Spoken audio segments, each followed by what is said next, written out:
Donald Trump امریکیوں کو ایران کے خلاف جنگ پر قائل نہیں کر سکے اور 59% امریکی اس جنگ کے خلاف ہیں.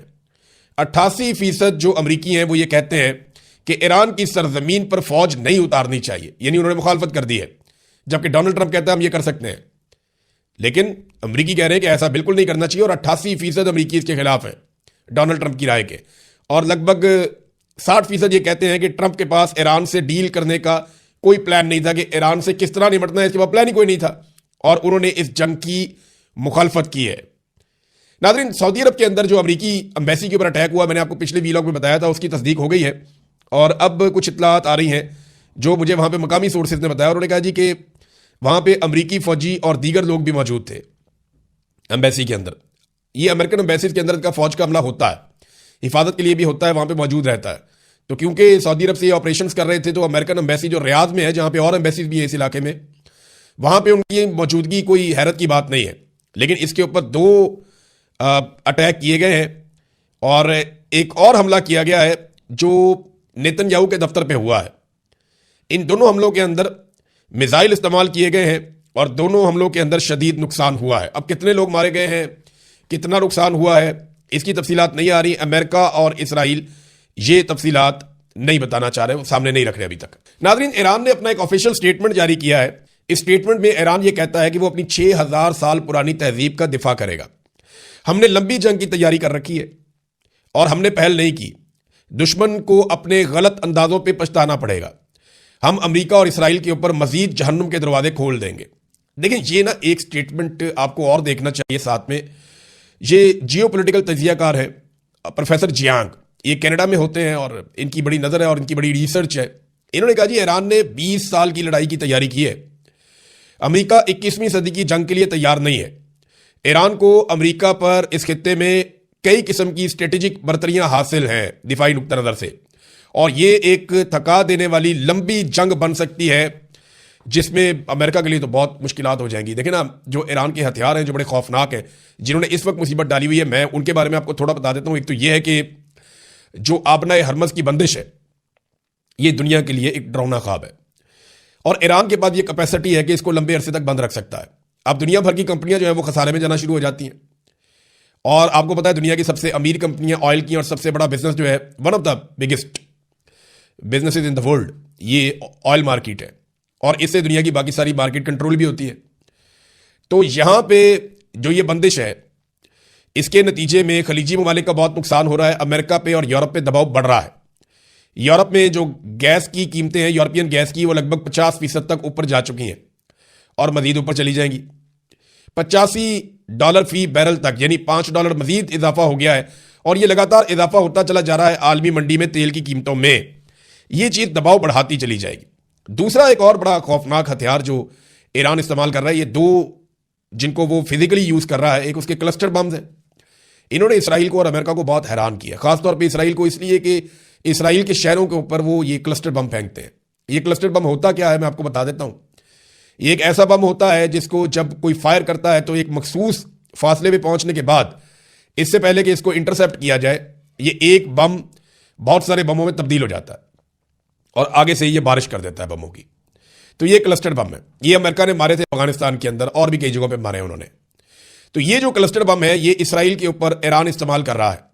حیرت کی بات یہ ہے کہ ایرانی سائنسدانوں کو لگاتار نشانہ بنایا گیا گزشتہ کئی سالوں میں، لیکن اس کے باوجود ان کے ہتھیاروں کی تیاری کو روکا نہیں جا سکا. ان کے میزائل بھی تیار ہیں، ان کے ڈرونز بھی تیار ہیں، اور لگاتار تیار ہو رہے ہیں. یہ جو کلسٹر بم ہے ایران کے پاس، یہ 80 دیگر بموں میں تبدیل ہو جاتا ہے.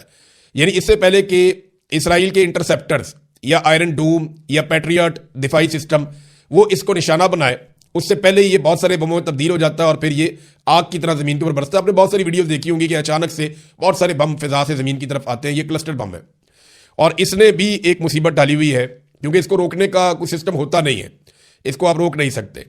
اور دوسرا بڑا مسئلہ جو ایران کے ڈرونز ہیں، جو وہ انتہائی کم قیمت میں خود تیار کرتا ہے. یعنی عالمی مارکیٹ میں اس کی قیمت $20,000 سے لے کر $35,000 تک ہے. اب ایران کو کتنے کا پڑتا ہے یہ تو آپ اندازہ لگا سکتے ہیں کہ جب آپ خود تیار کرتے ہیں تو آپ کو اور بھی سستا پڑتا ہوگا.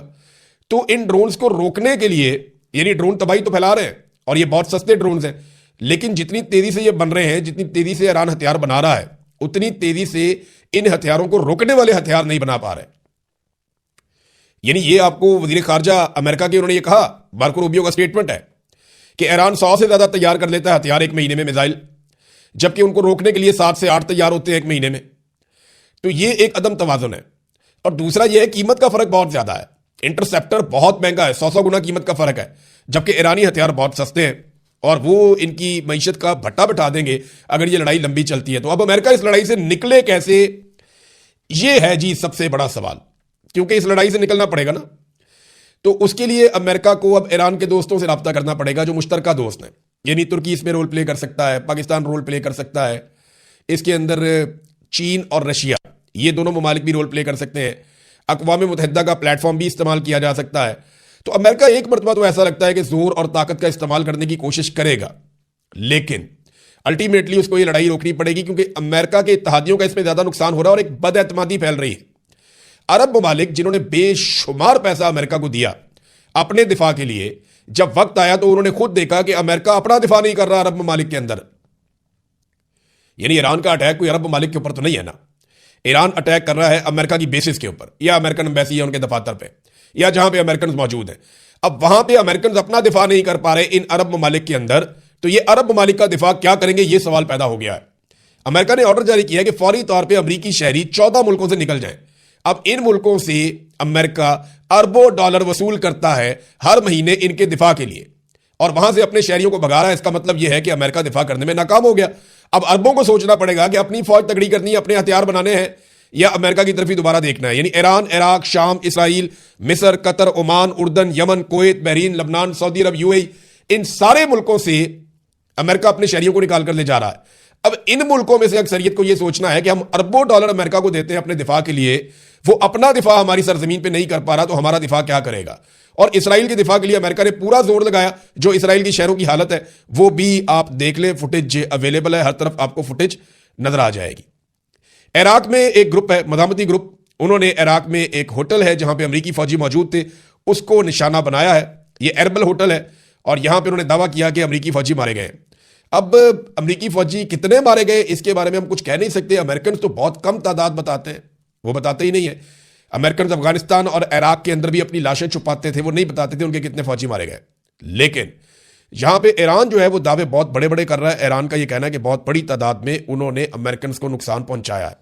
ناظرین، ایران میں 160 طالبات، 165 طالبات تھیں، یہ 7 سال سے 12 سال تک کی تھیں. ان کے اوپر سب سے پہلے حملہ کیا گیا تھا. پہلے دن کے اٹیک کے اندر یہ شہید ہو گئی تھی. اب ان کا نماز جنازہ ادا کی جا رہی ہے ان بچیوں کی، اور نماز جنازہ کے لیے جس طرح ان کی قبریں بنی ہیں، یہ مناظر پوری دنیا کو ہلا کر رکھ دیا ہے انہوں نے. 165 معصوم بچیاں، 7 سال سے لے کر 12-13 سال تک کی عمر ان کی، اور ان کو بموں سے آگ برسا کے مار دیا. کس نے؟ امن کے دیوتا نے ان کو مارا. اس نے جس کو شہباز شریف صاحب نے کہا کہ اس کو امن کا نوبیل انعام دیا جائے، ڈونلڈ ٹرمپ. اور سارے سپورٹ کر رہے ہیں، بلاول بھی سپورٹ کر رہا ہے، مریم نواز بھی سپورٹ کر رہی ہے.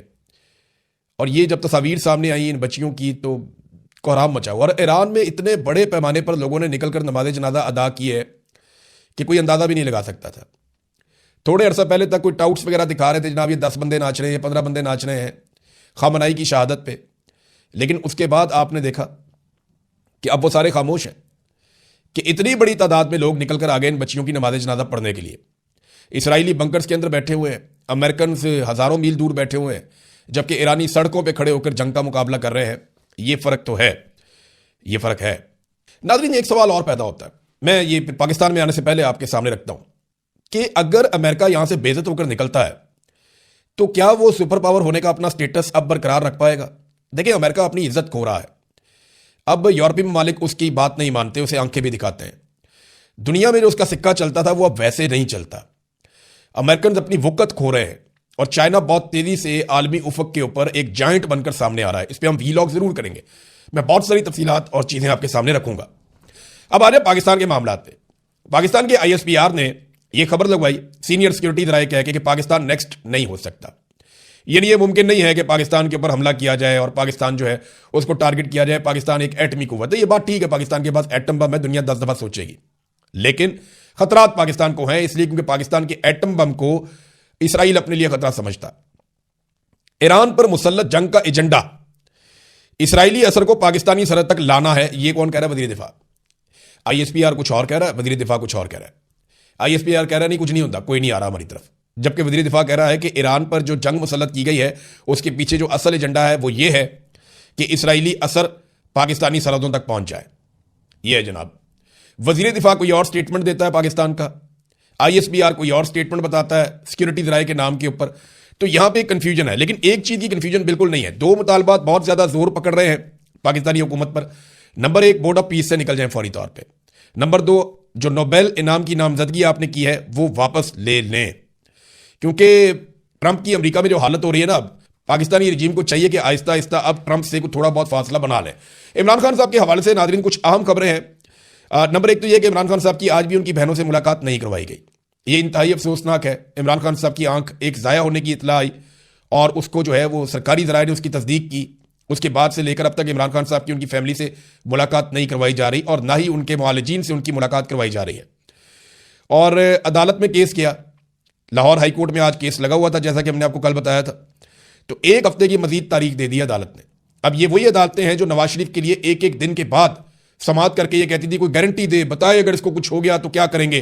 ادھر ایک لیڈر کی آنکھ ضائع ہو گئی اور یہ عدالت نے ہوش کے ناخن نہیں لے رہی، اور جو آنکھ ضائع ہوئی وہ سرکاری ذرائع سے میں بتا رہا ہوں آپ کو، ذاتی طور پہ تو مجھے نہیں پتا، لیکن سرکاری ذرائع یہ بات بتاتے ہیں۔ تو جو عدالت نواز شریف کے لیے گارنٹیاں مانگتی تھی وہ اب ایک ایک ہفتے کی تاریخیں مانگ رہی ہے۔ یہ عدالتوں کی حالت ہے، لیکن رات کتنی بھی اندھیری ہونا صبح آ جاتی ہے۔ جب آپ کے پاس ثبوت نہ ہونا تو آپ بالآخر ہار جاتے ہیں۔ عمران خان اور بشرا بی بی کی ضمانت قبل از گرفتاری کی درخواستوں کے فیصلے جاری ہو گئے، انہیں ضمانتیں مل گئی تھیں، میں نے آپ کو بتایا تھا۔ لیکن آپ کو عجیب و غریب باتیں بتاتا ہوں کہ توشہ خانہ والی جو جعلی رسیدوں کے معاملے کے اوپر عمران خان صاحب پہ کیس بنایا ہوا تھا جس پہ ضمانت نہیں مل رہی تھی، اس پہ پروسیکیوشن نے عدالت میں بتایا کہ ہم نے تو رسید سوشل میڈیا پہ دیکھی تھی۔